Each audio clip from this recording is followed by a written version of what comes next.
తనకేమీ వద్దని ఏ ఆశ లేని బిచ్చగాడు. ఈ ప్రపంచంలోని అన్నీ తనకే కావాలనుకునే ఓ ధనవంతుడు. మధ్యతరగతి కుటుంబానికి చెందిన ఓ నిజాయితీ ఆఫీసర్. ఈ మూడు రకాల పాత్రల చుట్టే కథ తిరుగుతుంది. దాదాపు 30 నిమిషాల తర్వాత ధనుష్ ఎంట్రీ ఉంటుంది. ఆ తర్వాత ఒక్కో సీన్ ఆకట్టుకుంటూ సాగుతుంది.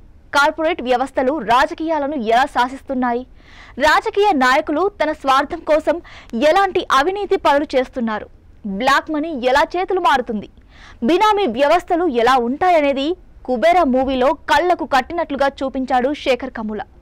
దీనికోసం ఆయన చాలా లోతుగా అధ్యయనం చేసినట్లుగా సినిమా చూస్తే అర్థమవుతుంది. ఈ సినిమాకు ప్రింట్ మీడియా ఇచ్చిన రేటింగ్ 3.5. అయితే ప్రతిదీ డీటెయిల్డ్ గా చూపించాలనే తాపత్రయంతో నిడివిని అమాంతం పెంచేశారు. 3 గంటలకు పైగా ఉన్న ఈ సినిమాను దాదాపు అరగంట తగ్గించినా పర్వాలేదనిపించే సన్నివేశాలు చాలానే ఉన్నాయి. అయితే ధనుష్, నాగార్జున తమ యాక్టింగ్తో ఈ సాగదీతను కొంతమేర కవర్ చేశారు. ఇంటర్వెల్ సీన్ బాగుంది. సెకండ్ హాఫ్లో నాటకీయత ఎక్కువైనట్లుగా అనిపించింది. అయితే కొన్ని చోట్ల శేఖర్ లాజిక్ మిస్ అయినట్లుగా అనిపిస్తుంది. క్లైమాక్స్ రొటీన్గానే ఉంటుంది. ఎప్పటి మాదిరిగానే తను చెప్పాలనుకున్న కథను శేఖర్ కమ్ముల చాలా నిజాయితీగా చెప్పేశాడు. వెబ్సైట్స్ ఇచ్చిన రేటింగ్ 3.0. ధనుష్ యాక్టింగ్ గురించి ప్రత్యేకంగా చెప్పనక్కర్లేదు. బిచ్చగాడు పాత్రలో నటించలేదు, జీవించేశాడు అని చెప్పొచ్చు. తెరపై ఓ స్టార్ హీరో ఉన్నాడనే సంగతే గుర్తుకురాదు మనకు. బిచ్చగాడే మన కళ్ళ ముందు కనిపిస్తారు. నాగార్జున కూడా డిఫరెంట్ రోల్ ప్లే చేశారు.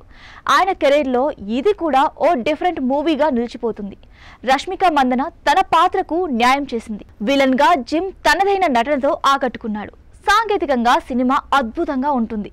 దేవిశ్రీ ప్రసాద్ మ్యూజిక్ సినిమాకు మరో ప్రధాన బలం. తనదైన బీజిఎంతో సినిమా స్థాయిని అమాంతం పెంచేశాడు.